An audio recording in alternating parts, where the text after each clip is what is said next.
Hi guys, welcome to the first of what is probably going to be a daily update from me in order to maintain some form of contact with club members.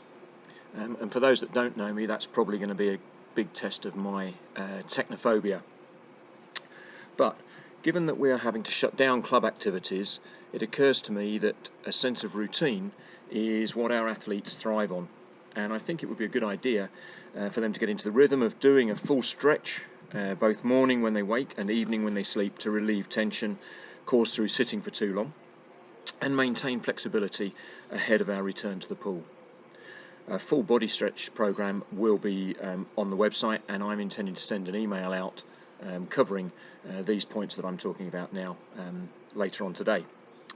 And I'd like to suggest also that while we are still allowed to go for a walk and are not housebound, they do at least walk probably before or after breakfast for maybe 20 minutes or so, up to half an hour before coming back to settle down for their normal lesson time. Getting out in the sunshine and fresh air not only helps us feel better both physically but aids and mentally, but aids our vitamin D needs as well. From Monday, I'll be posting daily routines on deck, Twitter and our Facebook page, as well as on our website, for swimmers to do to keep active. And I'd suggest they do them around about the time that they would normally be doing their swimming. I wonder also if you can, as parents, allow your children to, under your supervision, utilise your accounts on one of the platforms that we use, on deck, Facebook, Twitter, etc., to see if they can do the sessions without having to print them all off. I'll try to post them a day ahead of time so that you can look at them and email me any questions which you may have over what we've asked to be done. And obviously what I'd like to also see occasionally is some video evidence maybe attached to our website or the Facebook page as to what swimmers have been doing. I'm going to post my activities so the children can have a go at perhaps beating the coach, which won't be too difficult. And on Facebook page today, there's a picture of what I ran just before I came and sat down to do this.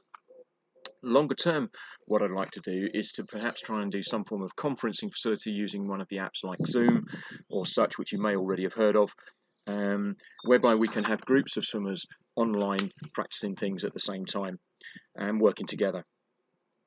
Such apps use webcams and the ability to see each other online if the box is ticked.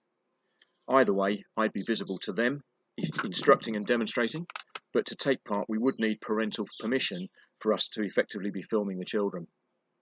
There would be clothing protocols for the participants of t-shirt and shorts as a minimum, clearly, and non-permission would of necessity mean the swimmer couldn't be included.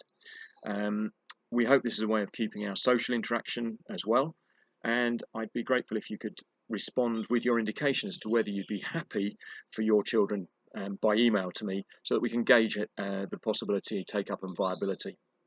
Finally, keep smiling, and I also hope, although they don't know it yet, to try and get the team captains and some of the senior swimmers involved in maybe leading one or two of these sessions from home as well.